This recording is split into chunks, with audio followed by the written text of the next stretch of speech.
What is going on today, guys? So today I kind of want to talk about solo queuing and why you shouldn't solo queue within Rainbow Six Siege. Personally, I do solo queue. As of recently, I actually have been playing with a couple friends, so I haven't had to solo queue that much. But I am someone who does solo queue quite often, so I can say I have a lot of experience solo queuing. I have a lot of knowledge on having a solo queue and different solo queue strats. I understand how hard solo queuing can be, and I understand the struggle of solo queuing and what the difference of solo queuing and playing on with other people on a team, and it is a major difference. So I kind of want to get into why you shouldn't be solo queuing, even though yes, I do solo queue. You shouldn't do it, and I realistically I shouldn't do it, and I try not to. I try to always get some sort of friend play with, even if it's just one. Even if I could just duo, it's still better than solo queuing. Anyone is better than just playing by yourself. That's just a fact. Like even if your duo isn't the best player in the world, it's still better than playing solo, because you have that communication there. You could strategize together, you could work off of each other. And solo queue you can't. So start things off, Rainbow Six Siege itself is a team-based game. That's just, it always has been from the very start. It always will be. It's at its core, it is a team-based game. You play on a team, you strategize as a team, you win or lose as a team. When that round starts, you create a plan as a team, whether it's on attack or defense. You use that prep phase to create a plan. So let's say you're on defense, you plan out what operators you're going to use. You plan out what strategy you want to do. So let's say you're playing on coastline, like we are now on the hookah lounge site. Typically you'd want to bring someone for like wall denial per se. For these walls, you'd want someone with a shotgun or to make rotates like this rotate, or the holes that go here, or the rotate that would typically go right here. I can't hang, but one that would go right there. You want someone who brings a shield, put right here. You want Jaeger or Wamai to stop any nades from destroying the shield. Like, that's typical lineup. You know, you want to work as a team to create the best possible lineup, so you have the most chance of succeeding. And each operator you pick works off of each other. You know, like one operator brings a shield, another operator brings something to protect that shield, one operator brings stuff to electrify the wall, another operator roams to try to protect that wall from getting EMP'd and opened up. Where the hell is this last guy?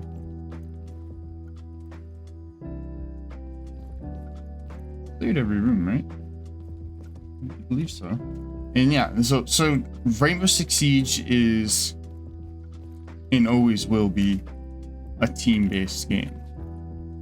And even on like attack, even though you're not setting up anything, you're still creating a plan. You're still strategizing. You're still creating a plan of some sort. You drone out the area. You see what site the enemy is playing on. You kind of see what strategy they're going for, what their setup's looking like, who they're bringing, and from there you can canal. I hate canal. There's the enemy always gets bugged. I'm actually going to do a different map because the enemies always get bugged on canal for no reason. It gave me canal again? What the heck? I was like, nah, sorry dude, you are playing canal no matter what. No way it gives me a third time, right? No way it gives me a third time. There's no way. There's no way. Oregon. Oh, okay, I love Oregon. Yeah, canal's always bugged. In my last video, I was playing on canal and I spent like solid 5 minutes. Okay, maybe not 5 minutes, but 2 or 3 minutes. Just searching for the last enemy. And it said there was 4 left and it was actually only 1 guy. Always bugged. Hate playing canal. I should probably take it out of the rotation. That'd probably be smart of me. So even on attack, like I said, team base, you see what the enemies are doing, see how they're setting up, and from there you choose what operators to bring, figure out what take you want to do. So let's say you're playing on Oregon, right? And the enemies are playing in kids and you want to go for a big tower take. You want to destroy the wall from big tower into sight and push from there. Strategize that as a team. You go, all right, so let's do a big tower take. We're gonna have, 2 people go big tower and have the Thatcher and Thermite go big tower, and someone will go to the opposite. Well, 2 players go to the opposite side, put pressure on the opposite side, and then we'll have another player, let's say, I don't know, pushing up from the stairs to put pressure on the stairs. So now there's pressure getting put onto different areas. And that right there is the plan that you put in place with your team. But given, now let's say you're solo queuing, all right?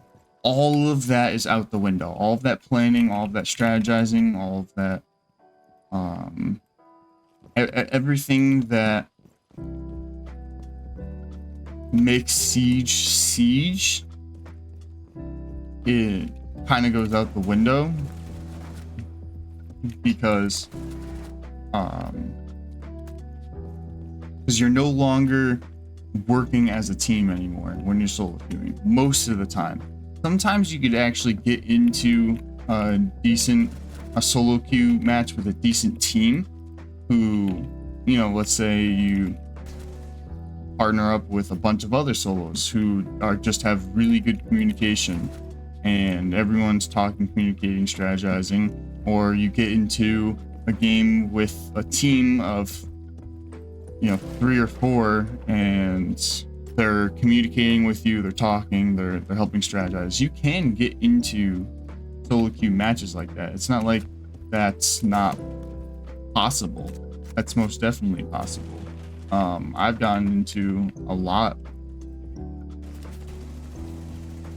of matches like that while solo queuing, where I actually can talk and communicate with my team and we'll surprisingly talk back and we could get an actual plan going.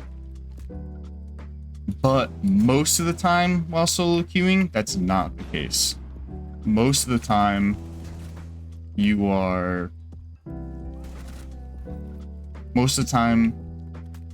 it's kind of all dependent on you. Your teammates, no matter how many calls you give out, no matter the comms you give and what you try to do to help your team,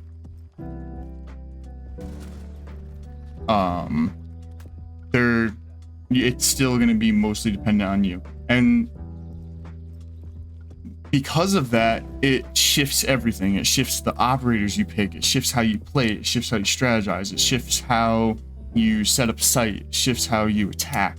Like, you need to change every little thing on how you play the game and how you go about playing each match just because you're solo queuing. You have to change up everything. Like, as I was saying before, with defense, you know, you want to bring like a Cade, a Jaeger, someone with a shield, and you know, maybe someone with I don't know, crafts and like so on and so forth. But you strategize that as a team, and you know where everything goes. You set up properly, accordingly, to put everything where it should go, and you play off of each other. You know, well, you have one guy set up here, another guy set up here to watch the flank, another guy set up here to watch over this way, so no one pushes this way. Like, everyone has a job and everyone has a role. While when solo queuing, people are kind of clueless. Like, no one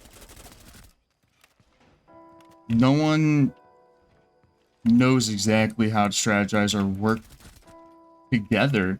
So people are just choosing operators that are only good for solo queuing, pretty much, or only good, or picking operators that you really shouldn't be bringing for that particular bomb site. Really, everyone should be picking, you know, one person should have Cade, one person should have a Jaeger, like I was saying before, but instead now we're getting like Capcan and Elysian and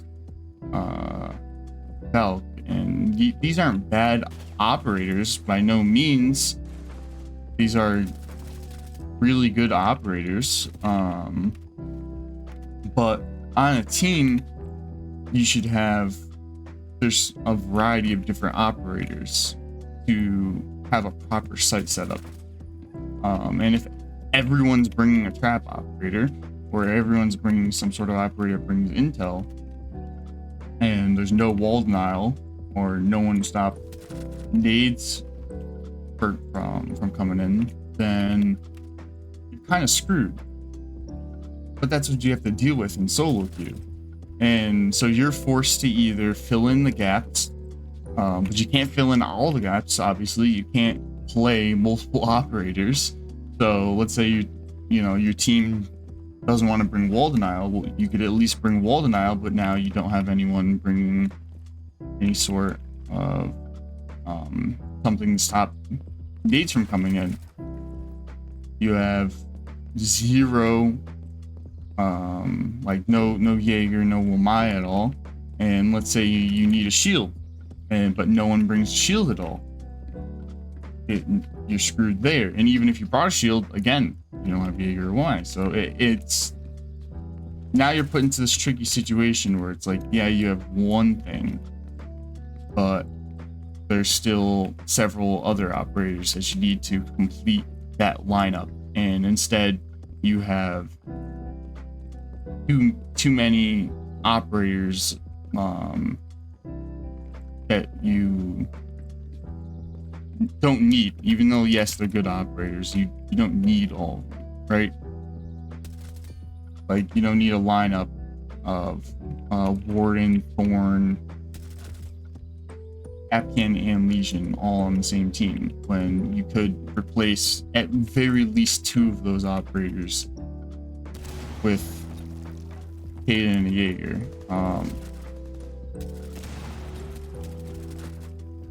At very, very least. So when solo queuing, you're not getting the full experience.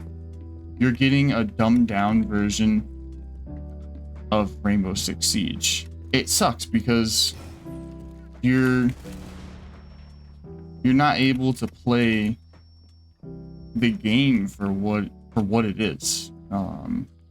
You have to play completely differently. Where the hell are these 4 enemies? I'm confused. I've cleared it. Every room, right? I have to go on a scavenger hunt? No way, Night Haven's also like this. I've cleared every room, I'm pretty sure. Oh, wait. No, I didn't. I know what room I didn't clear. I cleared this room right here. Probably in here.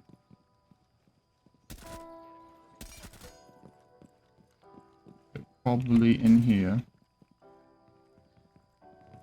Okay, there's two of them. Where are the other two? Alright, now I'm confused. Now I don't know where the other two are.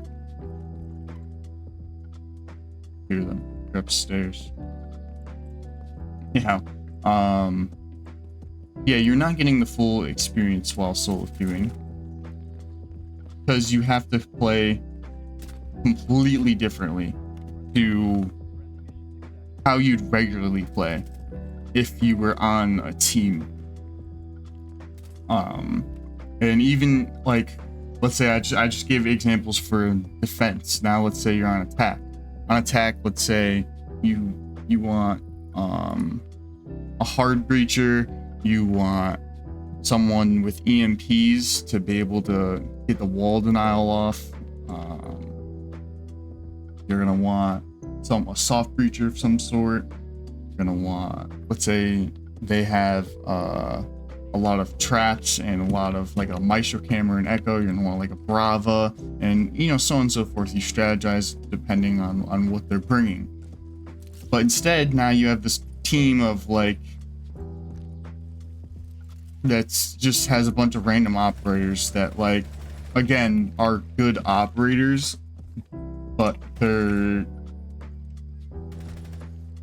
problem is that you're not bringing everything that you need to perform. Jesus. You're not bringing everything you need to be able to perform at the highest level you could within that given game. You know, because let's say you try to fill in the gaps again. No one's bringing a hard breacher. Well, you try to bring hard breacher, but now you don't have EMPs or anyone that could get the wall denial off wall. No EMPs, no Thatcher, no Twitch, Flores, like anyone that could help at all is not bringing Brun. And you could try to vocalize that to your team, like, hey, listen, I'm bringing thermite, could you please bring EMPs? And sometimes people will listen and you'll actually get someone will fill in the gap and bring in Thatcher. But now you're still short an operator in this department that you could have needed, or in that department, you know, like you could have needed an Zofia or an Ash to take out the shield. Maybe they have a shield or two up, and you could have really used them to bring up shield, but instead they brought someone else. Or they did bring an Ash, but the Ash isn't using her utility, she's just rushing into sight, you know? So it's in the world of solo queue, you're playing with all the odds against you. You are pretty much setting yourself up for failure, especially if you're going up against a 5-stack. Or really any team, even as going up against like a team of 3, you're still at a major disadvantage, because they have some sort of strategy there. They have some sort of communication there. They can at least, even a team of 3, even a duo, you know, you have some teamwork there. You have some sort of teamwork compared to playing on as solo. There's no real teamwork there at all. Yeah, that's why solo queue is not really the best. And really, you should only solo queue if you absolutely have to, and you have like you really want to play you have no one to play with, none of your friends are online, or you just have no one to play with at that time, then, you know, whatever, solo queue, you know, it's at your own risk. That's what it is. At the end of the day, you're playing at your own risk. You have to go in with the mindset knowing that you're most likely going to have to 1v5 pretty much every game. And yeah, so I don't want to make this video too long, so I'm probably going to end it right there. I mean, that's pretty much all I want to talk about, though, is that, you know, Rainbow Six Siege is a team-based game. You are working as a team, you're strategizing as a team, you win or lose as a team. You should be playing as a team. You should be playing on a team. You should be always working as a team. You should be working off of each other. You should be bringing operators that kind of work off of each other and play off of each other and bring everything that is needed succeed for that round. And when you're solo queuing, that is all out the window. When you're solo queuing, you can't really rely on your teammates that much. There's some instances where you do get a good team that actually communicates and strategizes, and in that case, yeah, that's a great game. You should add those people, honestly. If you're struggling finding anyone, anyone to play with, then add those people. Add people that communicate and talk. Add those people that are doing good and seem to actually, you know, try to help out the team and are actually communicating to you and giving good call outs and what's not. You know, don't just add them just because they're good. You know, maybe they go warden every round and they're doing good, they're getting kills, but they're not communicating at all. They're not talking, they're not giving any sort of call outs. When they die, there's no call outs whatsoever. Yeah, they're a good player, but they're not talking, so they're not on a team. It's not going to work because they're not communicating whatsoever. So you gotta add people that have good communication. But yeah, with solo queuing, everything's out the window. You have to go into every game pretty much expecting to 1v5 every round of every match you play, because you're not going to have, on defense, you're not going to have the best site set up. It's not going to be structured very well. Even if you try to fill in the gaps, you can't fill in every gap. So it's strategy's kind of out the window. It's all about pretty much who has the better aim and who could frag out more at that point. And same with on attack. You know, all strategies out the window. You could try to fill in the gaps, but most of the time you're going to be going in solo. You're going to be hitting a certain part solo. And it's at that point, it's like TDM. You know, it just comes down to who sees who first, who has the better aim, who could kill one another first, and you just got to get in there and kill as many as you can at that point. And that's just the world of solo queue, fortunately. But yeah, that's gonna be it for me, guys. I hope you guys enjoyed this video. If you did enjoy it, then please give the video a like, and if you guys want more content like this, then subscribe to the channel. But yeah, that's gonna be it for me, guys. I hope you guys have a fantastic rest of your day. Yeah, bye guys, have a good one.